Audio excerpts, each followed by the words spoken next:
Olá, hoje nós vamos analisar a importância de o aplicador do direito identificar todos os elementos do crime seguindo uma ordem lógica para verificar se existe crime ou se não existe crime. O que eu quero dizer com isso? O crime é um fato típico, ilícito e culpável. O aplicador do direito só analisará o terceiro elemento do crime, a culpabilidade, se existir um fato típico e ilícito. O aplicador do direito só analisará o segundo elemento do crime, a ilicitude, se existir o primeiro elemento do crime. Se não existe o fato típico, o aplicador do direito ele não precisa analisar ilicitude e culpabilidade. Se não existe fato ilícito, o aplicador do direito não precisa analisar a culpabilidade. Então, o aplicador do direito ele terá que fazer a análise do caso concreto nessa ordem lógica. Primeiro, o fato é típico. Se a resposta for positiva, ele analisará o segundo elemento do crime. E aí ele vai verificar, o fato é ilícito?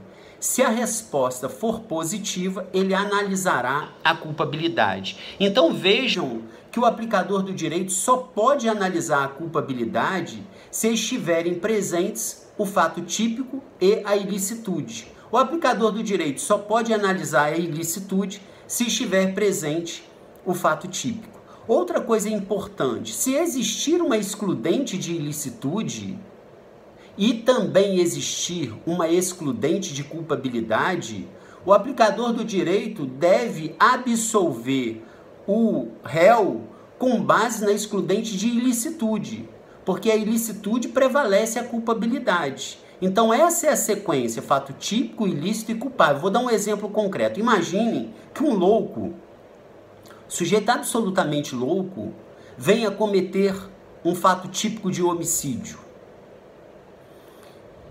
O juiz, considerando o fato de se tratar de um louco, de um sujeito inimputável, o juiz já pode, desde já, aplicar uma medida de segurança a esse louco, considerando que ele é inimputável, o juiz pode aplicar a esse louco uma sentença penal absolutória imprópria, ou seja, absolve o louco, porque ele não tem culpabilidade, falta-lhe imputabilidade. Então, o aplicador do direito absolve esse louco e aplica a ele uma medida de segurança de internação. O aplicador do direito poderia fazer isso? Em tese, sim. Mas imaginem que no interrogatório, esse louco chega para o juiz e diz o seguinte: olha, eu matei, confesso que matei, mas matei em legítima defesa.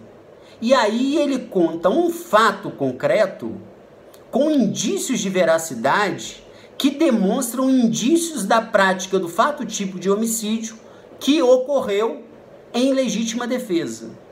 O juiz pode, depois do interrogatório, aplicar ao louco uma sentença penal absolutória imprópria e aplicar a ele uma medida de segurança, ou o juiz deve submeter esse louco ao tribunal do júri, para o tribunal do júri decidir se existe de fato a legítima defesa ou se não existe a legítima defesa. Na verdade, gente, o juiz deve submeter esse louco, havendo no interrogatório dele informações com indícios de existir legítima defesa, o juiz deve levar esse louco ao tribunal do júri. E o tribunal do júri é que vai decidir se houve legítima defesa ou se não houve legítima defesa. Se o tribunal do júri entender que estão presentes os requisitos da legítima defesa e, no caso, houve legítima defesa, este louco tem direito a uma sentença penal absolutória própria. Ele será absolvido e não deverá nada à justiça. Por quê?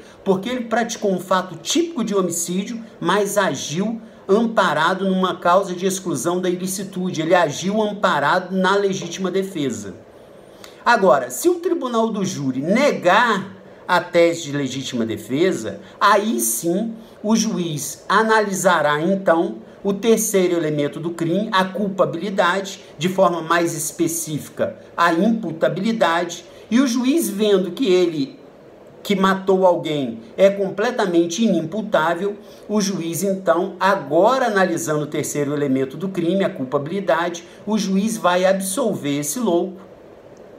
Absolvendo esse louco, o juiz vai aplicar a ele uma medida de segurança que tem a finalidade maior, curativa. A finalidade da medida de segurança não se confunde com a finalidade da pena. A medida de segurança é aplicada ao louco porque ela tem uma finalidade primordial, que é a finalidade curativa. Ela tem uma finalidade preventiva e uma finalidade curativa. Então, interna-se esse louco que praticou um fato típico de homicídio e um fato ilícito. Agora vejam que o juiz só analisará a culpabilidade se a tese de legítima defesa não for considerada válida pelo tribunal do júri. O que não pode o juiz fazer é, diante da verossimilhança da tese de legítima defesa, o juiz ultrapassar essa discussão em torno da ilicitude e, desde já, analisar a culpabilidade e aplicar, então, a medida de segurança ao louco. O juiz não pode fazer isso. O juiz só pode analisar a culpabilidade do louco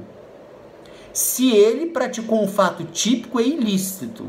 Porque se ele praticou um fato típico e ilícito, significa dizer que ele praticou um fato injusto.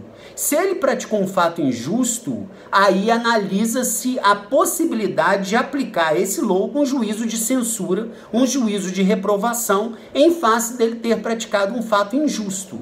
Agora, se ele não praticou um fato injusto, não há como analisar a culpabilidade, porque a culpabilidade só pode ser analisada diante da presença do fato típico e do fato ilícito. Então, havendo verossimilhança na tese de defesa do louco, o juiz deve levar esse louco ao tribunal do júri, ok? Isso é muito importante e às vezes na prática existe uma confusão a respeito dessa situação.